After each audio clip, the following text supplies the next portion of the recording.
Hi.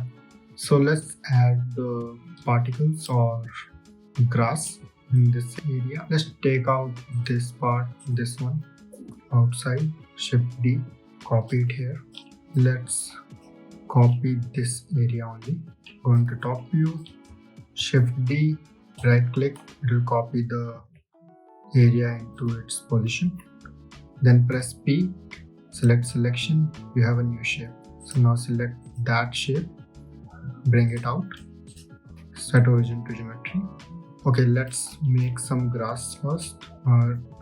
Add a plane, scale it down, way down. Okay, S, Y, go into edit mode, select this edge, scale it down further, add few loop cuts on this, Control R, that's it. Grab this edge, activate proportionate editing, G, Z. But the cursor is so big, let's make it small. We have one blade of the grass, RX90. So all these three things, let's take that out in go to outliner and select M, new collection. Name it grass and then hit OK. The selected item will go into the grass folder. Select your grass, scale it down. Go into material preview. Let's hide this.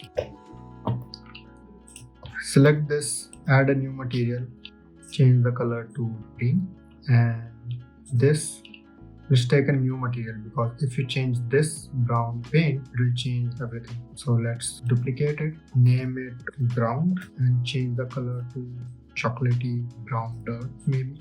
Yeah, so we have these two. Let's apply this to this one, and before we do that, let's subdivide this. Go into edit mode, select with A, subdivide with just 2-3 subdivision level. Let's randomize vertices.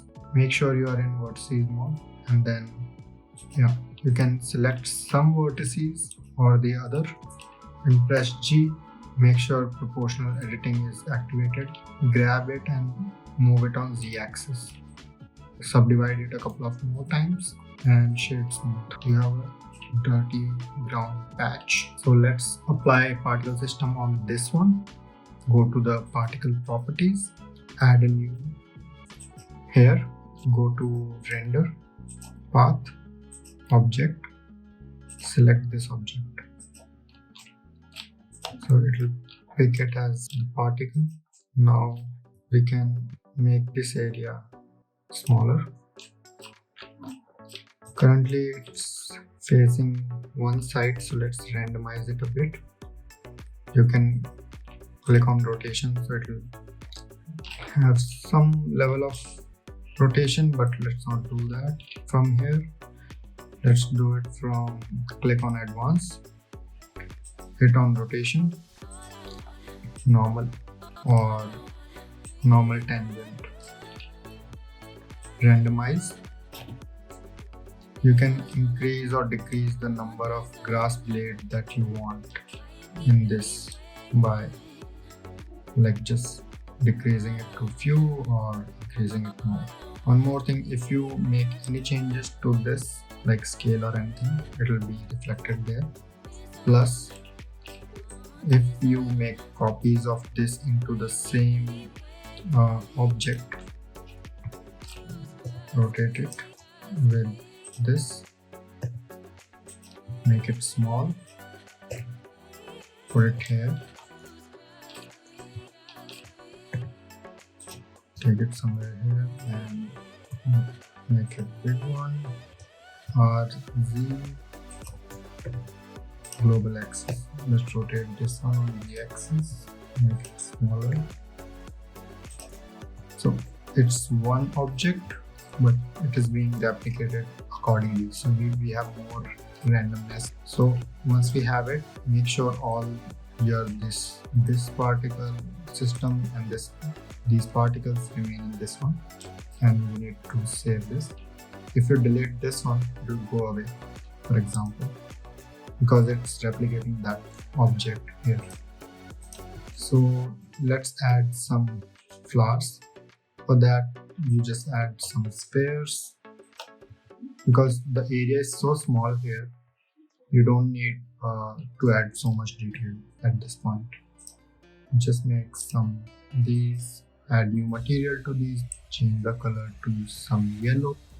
You can shade smooth and increase the roughness. You can copy it by Shift D, but it looks like some big flowers, so let's reduce the size, grab it, move it up here, Shift B, add a couple of more, and there you go. Select all of these, select your master base, you can name it base or ground, and then press Command P, keep object transform. Follow the ground. Okay, so let's add this ground to our illustration here. Grab it, move it here, go into wireframe mode, G, Z, scale it down inwards, go to material preview, just rearrange them, add a couple of more here by copying them. You can change the scale to randomize it. Okay, so we have our grass patch sitting nicely on this, and let's see it in the render. Let's go to rendering settings, and yeah, so with this we finished our illustration. What you can do is, to make it more interesting, you can add certain light bulbs inside these objects if you want to. And so our render is finished. I increase the strength of some of the bulbs, some of them which can be named as high voltage, some of them are like default. Yeah, so you can save it by just going at image, save, and there you go. So let me know how you find this class. Hope you learned something from this, and see you in the next video.